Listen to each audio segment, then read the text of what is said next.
Photographer documented her divorce on TikTok. Then she was killed in murder-suicide.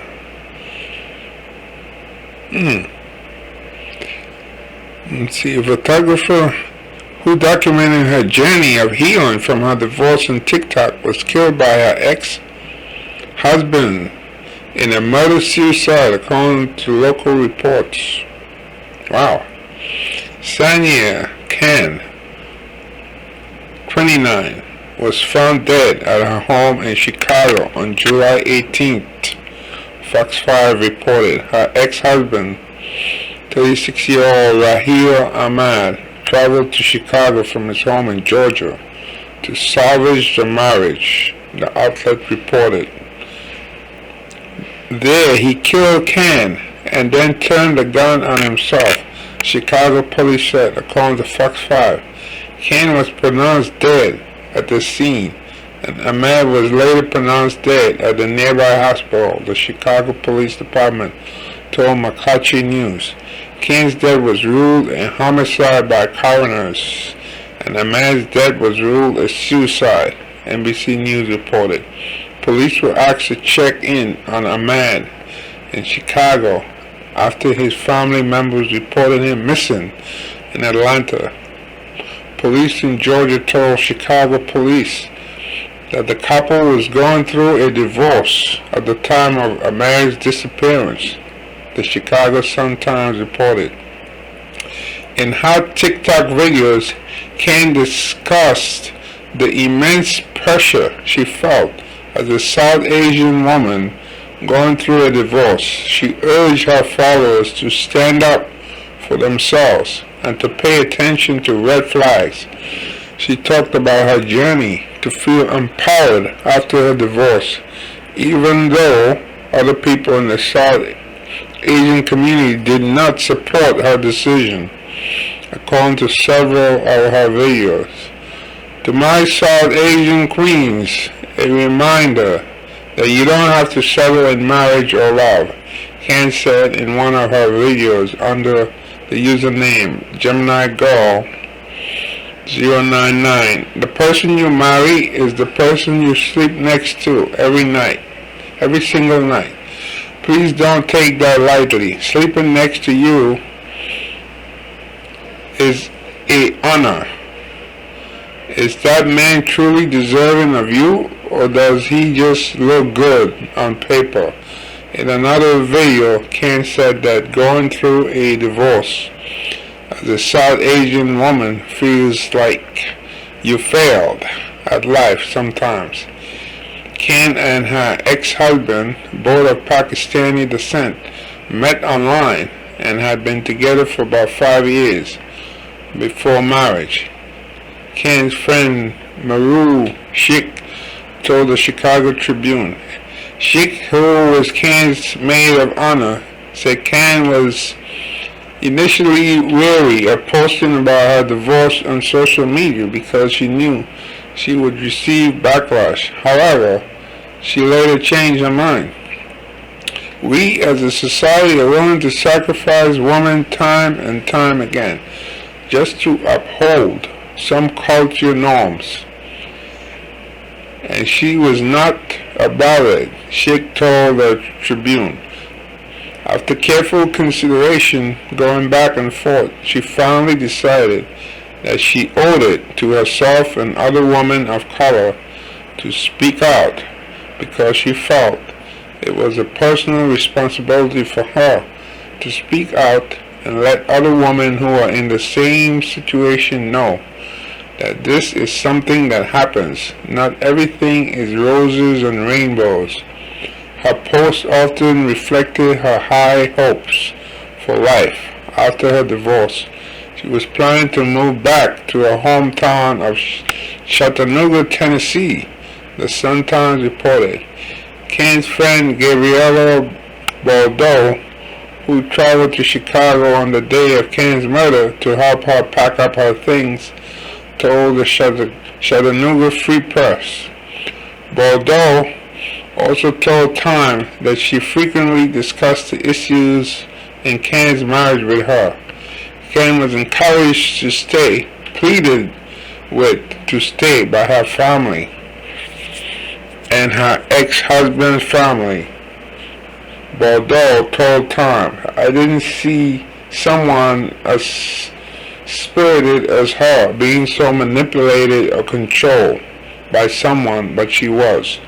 The news of Kane's death sparked conversations about South Asians in America, about misogyny and the pressure South Asian women face to preserve a marriage at all costs.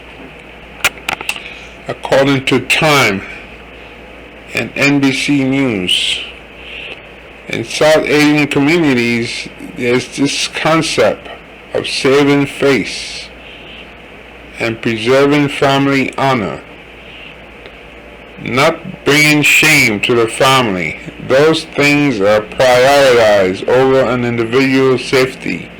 Neha Gill, Executive Director of Apna Ga, a Chicago-based human rights organization that focuses on gender-based violence, told the outlet, "This is a community-wide issue, and the community definitely needs to be reflecting and looking at it in that way, and not just saying, 'Oh, that poor girl,' or 'her family didn't do this,'" Jill said. After her death, friends of Kane started a scholarship in her honor, Insider reported. The money will be awarded to female students of Kane's high school who plan to purchase a fine arts degree from a Tennessee university. Now, this young woman here, I mean, she's of Pakistani descent. I don't know if she was born here or not, but it says her hometown is Tennessee. So I get the impression she was born here in the United States. However, sometimes people want to carry on the tradition, and there's a certain pressure, to marry somebody from like the same background or what have you.